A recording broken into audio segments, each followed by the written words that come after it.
All successes begin with self-discipline. It starts with you. Don't be afraid to be ambitious about your goals. Hard work never stops. Neither should your dreams. I like to use the hard times of the past to motivate me today.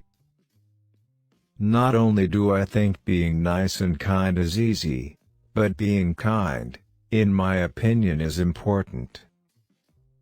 One of the most important things you can accomplish is just being yourself. The first step to achieving your goal is to take a moment to respect your goal. Know what it means to you to achieve it. The wall. Your success is on the other side. Can't jump over it or go around it. You know what to do. There is no substitute for hard work. Always be humble and hungry. We do today what they won't, so tomorrow we accomplish what they can't.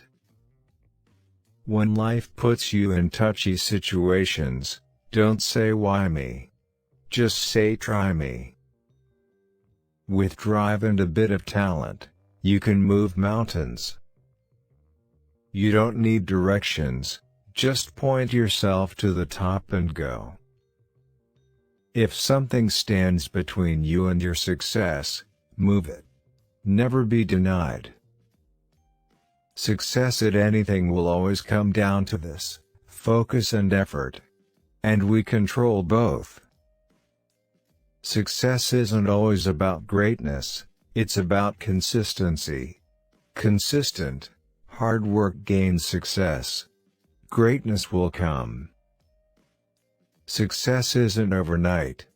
It's when every day you get a little better than the day before. It all adds up. Think back 5 years ago. Think of where you're at today. Think ahead 5 years and what you want to accomplish. Be unstoppable. I grew up in a musical family. The majority of my growing up was done in Hawaii. It's what we do. You sing, you dance, you play ukulele and you drink.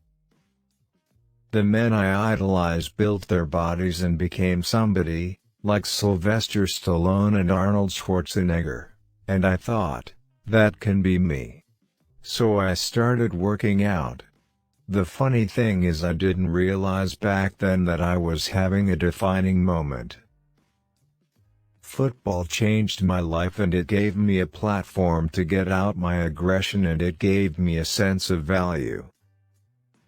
I like the idea of working in different genres and transcending genres and hopefully finding success, and ultimately make movies people like. When he speaks to you, he speaks with an earnest vibe and an earnest energy. The one thing I couldn't identify with was the blue cowboy outfit he put on. I was a bit challenged when I was younger to stay on the right path. I want someone who can trust that my big hands are going to take care of them. I'm very low-key. I don't really blend in, so it's difficult to go out in public. I like to do things that are kind of quiet, whether it's a dinner at my house or a restaurant, or a movie night at home. My philosophy is, it's always very rewarding when you can make an audience laugh. I don't mind making fun of myself. I like self-deprecating comedy. But I'd like you to laugh with me occasionally, too. I like the idea of making a big, fun, adventure type of movie.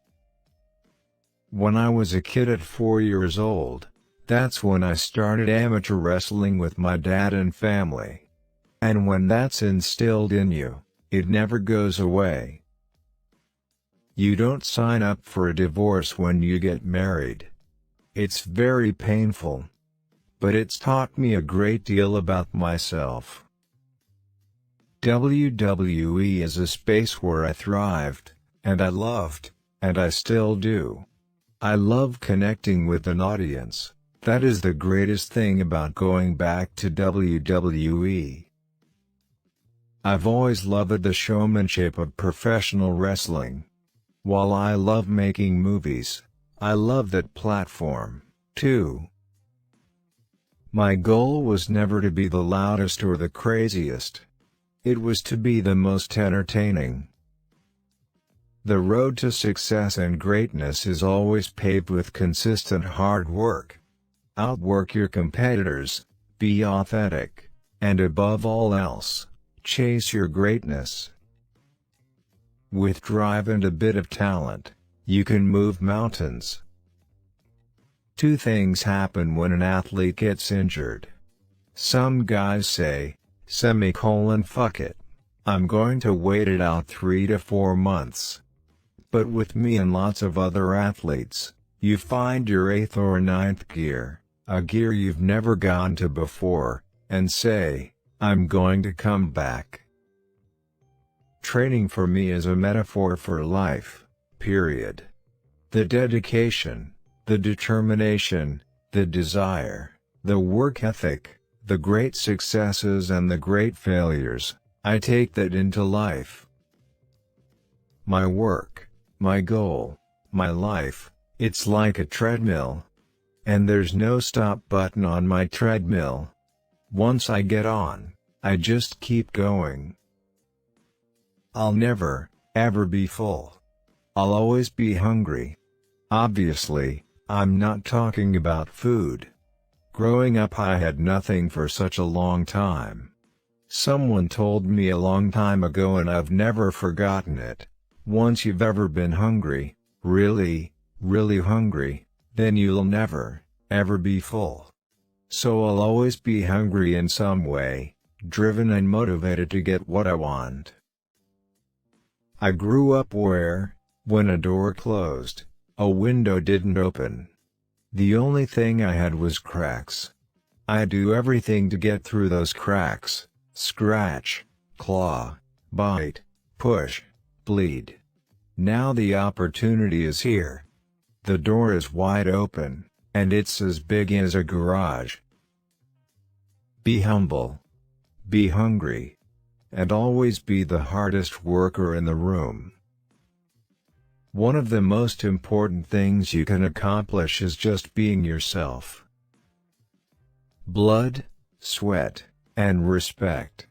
First two you give. Last one you earn. It's not about the car you drive. It's about the size of your arm hanging out of the window. If you really want to do something, you'll find a way. If you don't, you'll find an excuse. I like to use the hard times of the past to motivate me today. Unapologetically push for greater and always disrupt expectations. It ain't the 99% who's not putting in the relentless hard work that I care about. It's the 1% who is. I never want to just play in the game, I want to change the way the game is played. Outwork all competition. Be grateful for the grind. Don't run from your demons, and if it ever becomes personal, then payback's a bitch. Vision, guts and enthusiasm. 3 qualities I feel you always gotta have to have a shot at success.